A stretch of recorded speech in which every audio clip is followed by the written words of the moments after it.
Inilah ucapan syukur kami Bapa, dari apa yang kami boleh rasakan dalam sepanjang kehidupan kami. Engkau pelihara kami Bapa, hari lepas hari, jam demi jam, menit demi menit. Rambut kami jatuh tanpa seizin-Mu pun tidak akan jatuh Tuhan. Ucapan syukur kami naikkan ke hadirat-Mu Bapa. Bukan karena kami hebat, kami kuat, kami datang justru dengan kelemahan kami. Tapi kami beroleh kekuatan, beroleh harapan, beroleh keyakinan, beroleh kemenangan karena Engkau di pihak kami. Terima kasih Bapa, terima kasih atas segala kebaikan-Mu Tuhan. Kami yang lemah malam hari ini kami boleh berkata kami kuat. Kami yang hari ini tidak berdaya, kami bisa bilang kalau kami berdaya karena Engkau ada di pihak kami Tuhan. Terima kasih Bapa, terima kasih. Biarlah tidak hanya dengan kata-kata kami mengucap syukur, tapi dengan hati tindakan kami melakukan firman-Mu Tuhan. Itulah ucapan syukur kami. Terima kasih Bapa, terima kasih. Biarlah kami semakin berkenan kepada Engkau Tuhan. Biarlah kami semakin menyenangkan hati-Mu Tuhan. Terima kasih Bapa, terima kasih. Kami sudah memuji menyembah-Mu Tuhan. Kami mau duduk diam sekarang di bawah kaki-Mu untuk mendengarkan firman-Mu Bapa. Biarlah Kau yang urapi kami, Kau yang kuasai kami Bapa. Sehingga kami mau belajar terus menjadi yang terbaik dan menyenangkan hati-Mu Tuhan. Segala kuasa yang bukan daripada-Mu kuperintahkan keluar dari ruangan ini. Segala kuasa yang bukan daripada sorga patah, hancur di dalam nama Yesus. Biarlah urapan Tuhan berkuasa pada malam hari ini di tempat ini. Menguasai tempat ini, menguasai hati pikiran kami semua. Terima kasih Bapa. Sembunyikan hamba-Mu di balik salib suci-Mu Tuhan. Biarlah hanya hormat kemuliaan bagi nama-Mu di dalam nama Yesus. Sama-sama kita katakan amin, amin. Shalom saudara. Silakan duduk, apa kabarnya? Luar biasa karena Allah kita adalah Allah yang luar biasa. Kita boleh mengucap syukur Tuhan pada apapun yang kita hadapi hari-hari ini. Sangat perlu dan sangat penting kita belajar mengucap syukur. Saya dikasih tema yaitu mengucap syukur melawan bersungut-sungut. Dan saya pastikan pada malam hari ini jemaat GBI Gregory Robinson adalah jemaat yang mau mengucap syukur. Haleluya saudara. Minggu lalu kita belajar melawan monster. Hari ini kita mau belajar mengucap syukur. Karena monster itu sudah dikalahkan. Monster itu yang bikin kita bersungut-sungut. Tapi hari ini saudara dan saya, kita mau mengucap syukur sama Tuhan. Amin. Saya akan mulai dengan sebuah cerita. Mau dengar cerita saudara? Mau dengar cerita? Oke. Saya akan cerita saudara. Pada suatu hari di sebuah rumah sakit. Dan rumah sakit itu satu kamar isinya 3 orang. 3 orang. Sebelah kiri ada Pak Pos. Sebelah kanan ada Bapak Pendeta. Dan di tengah ada seorang atlet bola. Seorang kapten bola di daerah itu. Yang dimana kapten itu cedera dalam bermain bola.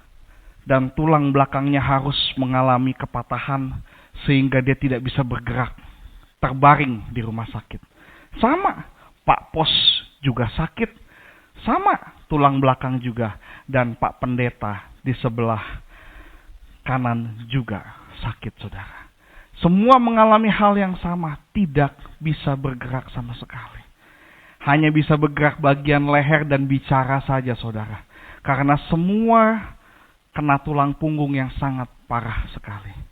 Nah, saudara, adalah sebuah kegalauan bagi seorang kapten bola berada di tengah-tengah rumah sakit itu, saudara. Ruangan sebelah kiri ada jendela. Ruangan sebelah kanan ada jendela. Yang tengah-tengah bingung mau ngelihat apa, saudara. Cuma ngelihat langit-langit aja. Oke? Tapi yang heran, Pak Pos di sebelah kiri bersungut-sungut terus. Pak Pos yang jendelanya ngadep taman. Dia kalau nengok ke sini, dia bisa lihat taman, saudara. Tapi kerjaannya apa? Dia bersungut-sungut terus. Dia bilang rumah sakit yang buruk sekali. Kenapa saya bisa sakit begini? Dia mulai salahin temennya. Kenapa dia nyuruh saya ngantar ke rumah itu. Kalau saya nggak ngantar ke rumah itu, saya nggak mungkin kecelakaan. Dia komplain terus, dia marah-marah terus. Apalagi di rumah sakit Kristen. RSK, rumah sakit Kristen. Yang artinya setiap hari, setiap minggu pasti ada tim dari gereja yang mendoakan setiap pasiennya. Betul saudara? Ketika ada jemaat gereja bernyanyi, berdoa, diusir saudara sama Pak Pos ini. Pergi kamu gak tahu yang saya derita. Kamu sih enak bisa berdiri main gitar nyanyi, saya udah gak bisa ngapa-ngapain. Berbeda dengan Pak Pendeta saudara. Pak Pendeta mengucap syukur. Amin saudara, dia mengucap syukur. Dia nengok ke sebelah kanan ada jendela, dia selalu bilang sama yang tengah, Kapten, hari ini cerah sekali. Saya lihat matahari terbit, saya percaya janji Tuhan akan terbit buat hidup kita. Amin saudara. Dia senang, yang kapten bola senang dengar pendeta ngomong. Kenapa? Karena pendeta selalu ngomong ucapan syukur. Dia selalu bilang, aduh sudah mulai hujan, anak-anak berlarian. Aduh kasihan banget mereka. Tapi kita bersyukur Tuhan boleh kasih kita hujan. Pasti abis ini ada pelangi. Pelangi yang Tuhan ciptakan begitu indah, luar biasa. Si Pak Pos bilang, Pak Pendeta berisik. Kamu lihat pelangi di mana? Saya nggak bisa ngapa-ngapain, nggak bisa bangun, nggak bisa kemana-mana. Biasanya saya kayu sepeda, saya ngirim barang. Tapi hari ini saya nggak bisa kemana-mana. Tahu nggak Pak Pendeta, saya udah berapa bulan di sini? Pak Pendeta sih baru sebulan, saya udah 3 bulan di sini. Si pemain bola yang baru seminggu bingung saudara. Kiri kanan ribut, Pak Pos melawan Pak Pendeta. Akhirnya saudara, hari demi hari, minggu demi minggu, Pak Pos kondisinya semakin parah. Meskipun dia udah gak bisa ngomong, dia masih marah-marah, sama suster juga marah-marah. Suster datang dia, ada yang nyanyi juga dia mau usir, dia usir begitu. Udah gak bisa ngomong aja masih mau marah-marah saudara. Tapi Pak Pendeta bilang, Pak Pos jangan begitu, kita perlu mengucap syukur. Pada akhirnya saudara, satu kejadian yang menyedihkan, di mana si kapten bola dan si pendeta harus merelakan kepergian dari Pak Pos. Pak Pos akhirnya meninggal saudara, karena sudah semakin parah sekali. Tapi sedangkan si Pak Pendeta dan si pemain bola berangsur baik. Pak Pendeta juga selalu berbicara tentang hal yang baik-baik. Hai kapten bola, kamu tahu gak Tuhan Yesus begitu baik sama kita? Tuhan Yesus begitu luar biasa. Meskipun kita berbaring di sini, kita boleh mengucap syukur karena Tuhan kita bisa kasih kita matahari, kesempatan kita bisa bertemu. Kita bisa bercakap-cakap. Haleluya, Tuhan Yesus baik. Dia selalu bilang, menyatakan kebaikan Tuhan. Kapten, sebentar lagi ada orang gereja datang, kita mau nyanyi sama-sama ya. Ternyata saudara, ketika ada orang gereja datang mendoakan Pak Pendeta, saudara, mukjizat terjadi. Pak Pendeta yang tadinya berbaring, dia harus apa? Dia bisa bangun. Nggak cuma bangun saudara, dia bisa pulang ke rumah. Sedangkan pemain bola sedang di ronsen, Pak Pendeta itu sudah bisa pulang ke rumah. Dan akhirnya si pemain bola itu pun sendirian di ruangan itu saudara. Dia bilang sama suster-suster, saya tinggal sendirian. Yang satu sudah meninggal. Pak Pos meninggal. Pak Pendeta sudah sembuh. Saya harus apa? Suster bilang apa? Kamu harus belajar mengucap syukur. Dengan segala keadaan. Boleh nggak suster? Saya pindah ke tempatnya Pak Pendeta. Karena ada jendela. Betul saudara? Karena dia mengucap syukur terus. Berarti jendelanya lebih bagus dari si tukang pos. Oh boleh, tapi kamu mau lihat apa katanya? Saya mau lihat pemandangan. Pak Pendeta cerita begitu banyak, ada anak-anak main bola, anak-anak main layangan, anak-anak main hujan. Oke, coba kamu lihat dulu. Susternya buka hordengnya, saudara, apa yang terjadi? Pak pendeta itu cuma punya jendela. Jendelanya ngadep ke tembok orang. Dia nggak bisa ngeliat apa-apa. Tapi saudara, Pak pendeta ini selalu mengucap syukur. Amin, saudara. Saudara mau melihat mukjizat? Saudara mau melihat mukjizat? Kalau kita mau lihat mukjizat, kita harus belajar mengucap syukur. Bukan karena keadaan, saudara. Bukan karena kondisinya. Kalau kita mau melihat kondisi hari ini sulit buat kita mengucap syukur. Halo? Cari uang gak gampang. Cari duit gak mudah. Dagang saingannya banyak. Saya punya harga sekian, ada orang yang bisa lebih murah daripada saya. Susah. Susah buat kita bersyukur. Tapi bersyukur itu bukan melihat keadaan. Bersyukur adalah keputusan. Katakan amin, saudara. Bilang sama saya, bersyukur adalah keputusan. Bukan lihat keadaan. Bukan lihat kondisi situasi. Tapi melihat, saya mau memutuskan, saya harus mengucap syukur. 1 Tesalonika 5 ayat 18 dikatakan, mengucap syukurlah dalam segala hal.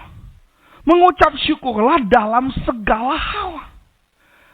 Hal baik, hal jelek, dalam segala hal, kita harus apa, saudara? Kita harus apa? Mengucap syukur. Mengucap syukurlah dalam segala hal. Sebab itulah yang dikehendaki Allah di dalam Kristus Yesus bagi kamu. Kita bersyukur bukan lihat keadaan. Kita bersyukur karena Tuhan Yesus itu baik buat kita. Amin, saudara. Di 1 Tawarik 16 ayat 34 dikatakan, bersyukurlah kepada Tuhan sebab Ia baik. Tadi ada lagunya. Bersyukurlah kepada Tuhan sebab Ia baik. Sebab Ia apa?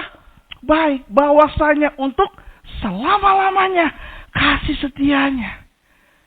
Bersyukur sama Tuhan sebab Dia baik.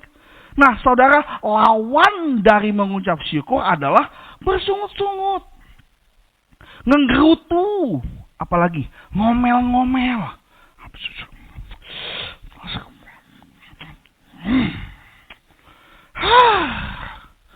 Ngomel-ngomel. Nah, kalau orang yang bersungut-sungut adalah orang yang gak percaya sama janji Tuhan, saudara. Tapi sebaliknya, kalau orang yang mengucap syukur, dia percaya sama janji Tuhan. Mudah buat kita bersungut-sungut. Tapi kita lupa adalah lebih berbahagia kalau kita bisa mengucap syukur. Adalah lebih berbahagia ketika kita bisa mengucap syukur meski dalam keadaan yang tidak baik. Halo, betul nggak saudara? Di sini ada yang tahu saya punya masalah? Ada yang tahu nggak saya punya masalah? Saya nggak pernah cerita. Makanya nggak pada tahu, saudara. Masalah saya juga cukup banyak, saudara. Cukup bikin pusing kepala. Tapi saya nggak mau cerita sama saudara. Saya mau bawa kepada Tuhan. Saya mau bilang sama Tuhan. Tapi karena Tuhan sanggup menolong saya. Amin, saudara. Saya mau mengucap syukur. Mengucap syukur dalam keadaan tidak baik artinya kita percaya apa yang akan Tuhan buat kemudian. Tapi sebaliknya, kalau kita bersungut-sungut artinya kita nggak percaya penyertaan Tuhan. Kita ngomel sama rencana Tuhan. Nah, saudara, saya mau beritahu ada keuntungan bagi orang yang mengucap syukur. Pokoknya kalau saudara bisa mengucap syukur meski dalam keadaan tidak baik, itu mendatangkan keuntungan. Bilang sama kiri kanannya, cuan gede. Untung, saudara. Adalah keuntungan kalau kita bisa mengucap syukur. Yang pertama, saudara, apa keuntungan orang yang mengucap syukur? Yang pertama, artinya kalau orang yang mengucap syukur, jasmani dan rohaninya hidup. Halo? Jasmani dan rohaninya hidup. Dua-duanya hidup, saudara. Yesaya 38 ayat 18-19 dikatakan, sebab dunia orang mati tidak dapat mengucap syukur kepadamu, dan maut tidak dapat memuji-muji engkau. Orang-orang yang turun ke liang kubur tidak menanti-nanti akan kesetiaanmu. Tetapi hanyalah orang yang apa, saudara? Yang hidup, dialah yang mengucap syukur kepadamu. Seperti aku pada hari ini, seorang bapa, memberitahukan kesetiaanmu kepada anak-anaknya. Kalau orang yang mengucap syukur artinya apa? Jasmani dan rohaninya hidup, saudara. Amin. Kalau kita hari ini kita bisa dikasih Tuhan kehidupan. Hari ini kita pagi bisa bangun dengan tubuh yang sehat. Sudah sewajarnya kita mengucap syukur. Haleluya, saudara. Jadi jangan ada yang bersungut-sungut. Jangan ada yang marah-marah. Jangan ada yang sering komplain. Ngelihat apa komplain. Ngelihat apa komplain. Ngelihat apa komplain. Semua dikomplainin. Kita harus belajar mengucap syukur. Saudara tahu nggak, Pak Eko selalu bilang apa sama saya? Dek, dia bilang gini sama saya dulu. Dek, kamu tahu nggak kalau orang Jakarta, apapun kondisinya, pasti masih ngomong apa? Masih untung. Ketika dia jatuh, aduh, untung ya kepala saya nggak kena. Aduh, handphone saya jatuh. Untung handphone saya nggak rusak, dia bilang. Selalu ada kata untung. Meskipun dalam keadaan sulit, masih ada kata untung. Kita harus belajar mengucap syukur. Haleluya, saudara. Kalau saudara hari ini hidup, saudara hari ini bernapas, saudara hari ini bisa bergerak, saatnya kita mengucap syukur. Haleluya, saudara. Nah, orang yang mengucap syukur, keuntungan yang pertama tadi adalah orang yang hidup. Jasmani, rohaninya hidup. Yang kedua, saudara, keuntungan orang yang suka mengucap syukur adalah dia pasti dan selalu akan melihat mukjizat. Jangan mau cuma dengar doang, saudara. Sudah saatnya hari ini kita mengalami mukjizat Tuhan. Kita harus belajar mengucap syukur. Belajar mengucap syukur dalam segala keadaan. Selalu melihat mukjizat. Saudara tahu nggak cerita Yesus beri makan 4.000 orang, saudara?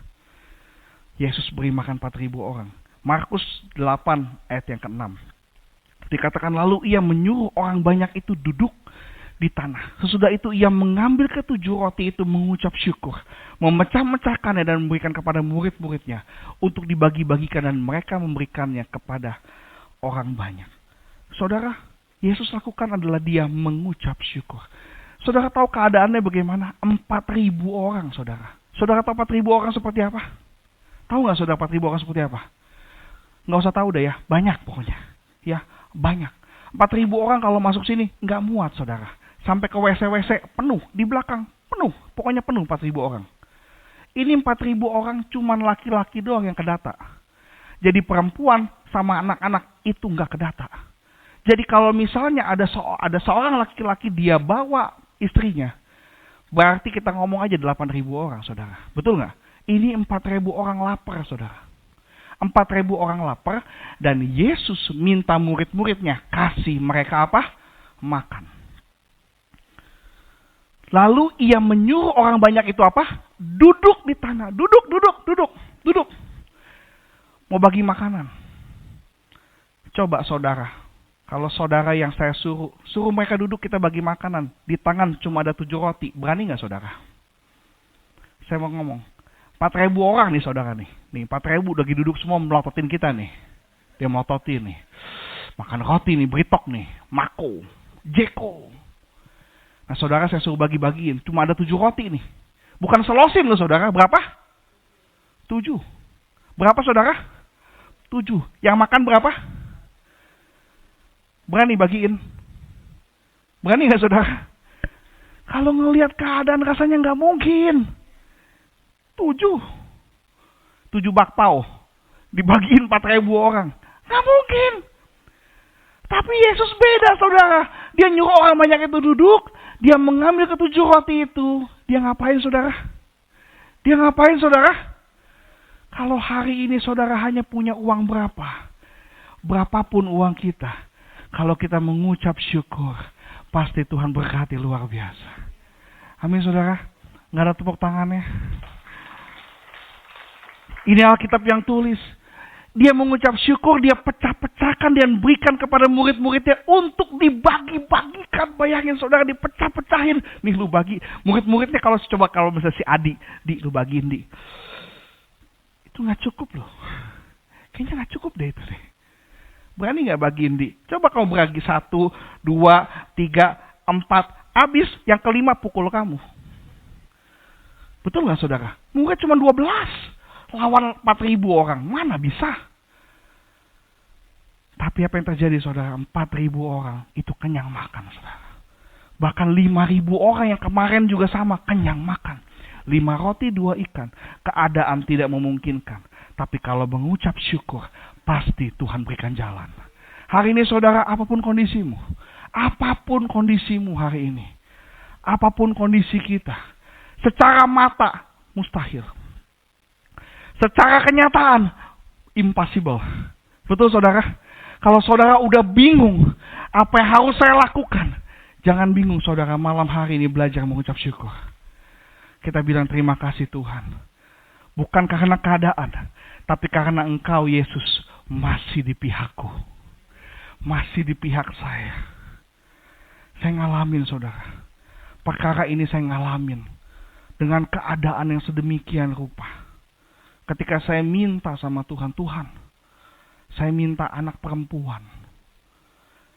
Anak pertama, Ezio. Anak kedua, saya kira perempuan, gak taunya Elion. Saya bilang, anak ketiga Tuhan, saya pengen anak ketiga. Saya gak rencanain tiba-tiba Ellennya hamil. Mendadak hamil, saudara. Tiba-tiba dia, aduh udah mulai gak enak. Kita ke dokter. 4 bulan dokter bilang apa? Pak, laki lagi. Waduh, 3 laki dalam hati saya. Berarti ada yang keempat dong ya. Pas bulan berikutnya, gak tahu Pak, laki atau perempuan. Bulan kelima dia bilang, oh Pak, selamat, perempuan, kata dia. Kalau laki lagi gimana? Kalau laki gak usah bayar. Pasti perempuan punya, kata dia bilang gitu. Lahir. Belum ada 5 bulan, 6 bulan, 7 bulan, tiba-tiba flek darah. Harus prematur, saudara. Di rumah sakit, hari Sabtu, pagi, saya ingat sekali. Lagi ada doa pagi di sini. Jam 3 pagi saya WA Pak Efri. Pak, Ellen pendarahan Pak. Kayaknya harus lahiran Pak. Pak Efri doain. Masih ada rekamannya di handphone saya. Doanya Pak Efri itu saya simpen sama saya. Saya simpen sama saya. Pernah didoakan. Lalu saya berdoa, saya masuk kamar. Saya bilang, Tuhan, saya belum siapin nama buat anak saya ini. Yang perempuan ini saya belum siapin nama. Tapi saya bilang begini saudara. Saya bersyukur bahwa anak perempuan ini pernah ada di hati kita. Di hidup kita. Saya rasakan tendangan-tendangannya, saya rasakan saudara. Saya merasakan. Oh dia tendang tuh, saya berkata, iya lu ada tendangannya. Saya merasakan itu saudara. Saya bilang, saya mengucap syukur Tuhan. Saya bilang sama Tuhan pada pagi hari itu. Tuhan, kalau anak ini selamat, I praise your name. Tapi kalau anak ini gak selamat, saya tetap memuji namamu. Saya tetap bersyukur sama Tuhan. Apa yang terjadi saudara? Anak itu sekarang tumbuh, besar, sehat, begitu luar biasa. Meskipun keadaan tidak memungkinkan. Pada saat itu, saya gak lagi banyak duit saudara. Saya harus keluarin uang hampir 200 juta. Untuk setiap hari anak saya masuk ICU. Saudara tahu rasanya 1 hari 8 juta ngeluarin buat rumah sakit saudara. 8 juta, 8 juta, 8 juta, 8 juta, 2 bulan setengah. Segitu banyaknya biaya keluar. Tapi ketika saya mengucap syukur sama Tuhan. Tuhan terima kasih. Masih bisa bayar. Ditelepon sampai rumah sakit. Depositonya habis Pak. Mesti tambah lagi depositnya. Kalau enggak gimana sus? Ya kita stop katanya. Oh, stop, main stop aja dalam hati saya. Sampai saya datang ke rumah sakit, ada teman sebelahnya namanya Chester punya orang tua. Naiknya mobilnya Lexus saudara. Dia bilang sama saya, kok gampang kok. Bilang ke RT RW, minta surat miskin. Darah Yesus minta surat miskin. Saya punya mobil, rumah saya keramikan. Masa minta surat miskin? Saya bilang gak bisa. Anak Tuhan gak boleh begitu. Harus jujur. Saya bilang, Tuhan saya gak sanggup. Tapi Engkau sanggup. Saya mengucap syukur. Dan setiap kali minta deposit, kita gesek, duitnya ada. Tiap kali gesek, duitnya ada. Sampai hari ini, Tuhan cukupkan. Ketika kita belajar mengucap syukur. Dan saya mau jemaat GBI Gregor Robinson, kita mau menjadi jemaat yang sering mengucap syukur. Supaya kita bisa melihat mukjizat. Kapan mukjizatnya? Jangan lihat kapannya. Jangan lihat mukjizatnya, tapi lihat yang bikin mukjizat. Kalau kita percaya Yang bikin mukjizat bisa kasih mukjizat kapan aja yang dia mau. Karena waktunya pasti yang terbaik buat kita. Amin saudara. Kalau hari ini belum ada mukjizat, sabar saudara. Karena percaya suatu hari kita pasti bisa melihat mukjizat. Orang yang mengucap syukur pasti dan selalu melihat mukjizat. Saudara tahu waktu Yesus membangkitkan Lazarus? Kita mau baca Yohanes 11 ayat 38 sampai 44. Maka masgullah hati Yesus, lalu ia pergi ke kubur itu. Kubur itu adalah sebuah gua yang ditutup dengan batu. Kata Yesus, angkat batu itu. Marta, saudara orang yang meninggal itu berkata kepada Tuhan, ia sudah bau sebab sudah 4 hari ia mati. Jawab Yesus, bukankah sudah kukatakan kepadamu, jikalau engkau percaya, engkau akan melihat kemuliaan Allah. Lalu maka mereka mengangkat batu itu. Lalu Yesus menengadah ke atas dan berkata, Bapa, aku apa saudara? Aku apa saudara? Mengucap syukur kepadamu karena engkau telah mendengarkan aku.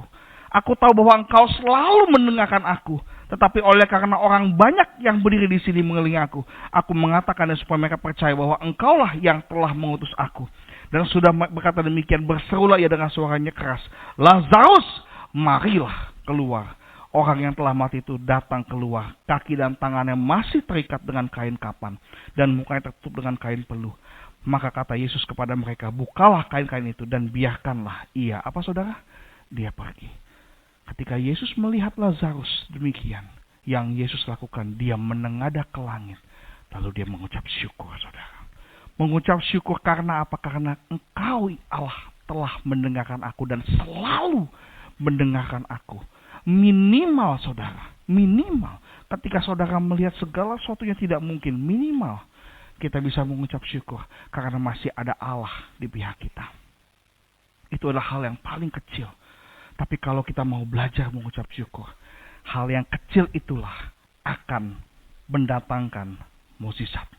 Yang ketiga saudara dan yang terakhir, orang yang mengucap syukur adalah orang yang melakukan perintah Allah. Dan orang yang melakukan perintah Allah, dia adalah orang yang selalu berada dalam jalurnya Allah. Dia nggak keluar antrian saudara. Betul? Ketika kita lagi ngantri. Saudara tahu antrian saudara? Antrian. Mau beli barang ada antrian. Sekarang beli teh aja antri ya saudara ya.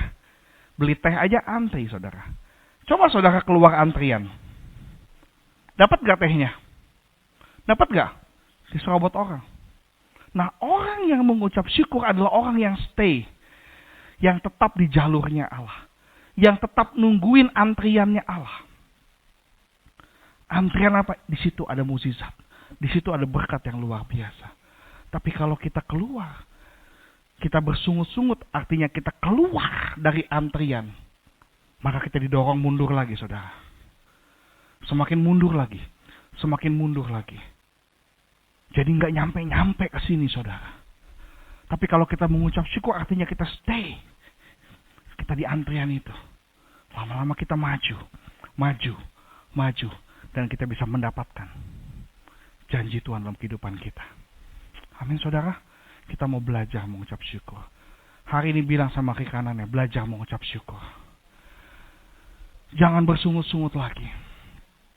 Kita mengucap syukur sama Tuhan. Hari ini meskipun badan kita sakit, tapi kita bisa ke gereja. Kita bisa bernyanyi memuji Tuhan. Sudah sepatutnya kita mengucap syukur. Amin saudara. Amin, haleluya. Mau kata harga barang naik, kita nggak ada duit, tapi Tuhan pelihara kita. Mau apa aja, ada. Tuhan pelihara kita. Jangan lihat keadaan, lihat Yesus. Lihat keadaan kita nggak bisa mengucap syukur.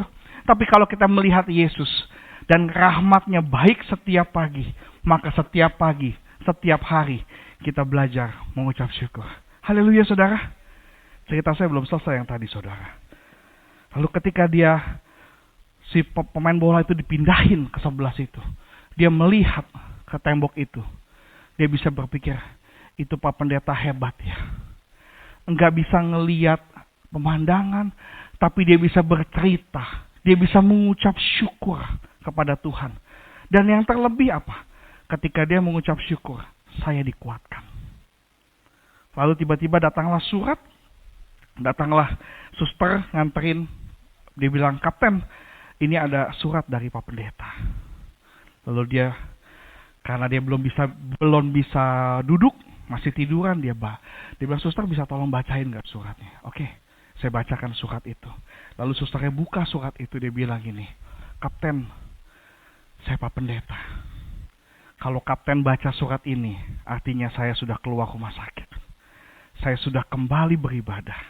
Saya sudah kembali ke keluarga saya. Saya mohon maaf sama Kapten kalau selama ini saya membohongi Kapten. Bukan maksud saya membohongi, melihat sesuatu yang tidak saya lihat. Tapi saya ingin belajar mengucap syukur sehingga Kapten bisa dikuatkan. Mohon maaf Kapten. Saya nggak tahu di ruangan saya itu apakah ada jendela atau tidak. Karena kalau Kapten mau tahu, saya terlahir buta." Pak Pendeta itu, ketika itu dia baca surat itu, dia mulai menangis. Bahwa dalam kebutaannya, dalam ketidakmampuan dia melihat, dia bisa mengucap syukur. Dan ketika dia mengucap syukur, Pak Pendeta itu mengalami mukjizat dan menjadi berkat buat orang lain. Sehingga Kapten itu belajar, saya harus berkomitmen untuk mengucap syukur dalam segala keadaan. Karena minimal saya punya Yesus. Dan saya percaya malam hari ini kita semua diberkati, amin. Mau punya hati mengucap syukur terus? Segala keadaan, apapun keadaannya, apapun situasinya. Ayo tepuk dadanya semua. Saya adalah orang yang mau mengucap syukur. Karena saya mau melihat mukjizat Allah. Karena saya mau diberkati Tuhan. Haleluya. Amin. Bangkit berdiri saudara, mari kita berdoa kepada Tuhan. Tuhan Yesus yang baik, terima kasih Bapa. Engkau sungguh baik, Engkau sangat baik, Engkau teramat baik buat kami. Kami belajar Tuhan, untuk malam hari ini, kami mau mengucap syukur kepadamu Tuhan. Apapun keadaan kami, apapun masalah kami, hari ini kami mau belajar untuk mengucap syukur. Meskipun keadaan sangat sulit, kami tidak melihat jalan keluar, kami nggak melihat jalan apapun Tuhan. Tapi hari ini, kami mau menengadah ke langit. Kami mau mengucap syukur karena masih ada Yesus dalam kehidupan kami. Meskipun kiri kanan sudah pergi, kiri kanan tidak ada apa-apa. Tapi hati kami masih punya Yesus yang hebat. Terima kasih Bapak, terima kasih. Hamba-Mu saya bicara. Tapi biarlah Roh Kudus-Mu terus bicara kepada kami. Menolong, membimbing, memberkati kami, mengajar kami, menopang kami, menghibur kami. Supaya dalam hati kami terus memancarkan syukur kepadamu Tuhan. Terima kasih Bapak, terima kasih. Di dalam nama Yesus. Haleluya.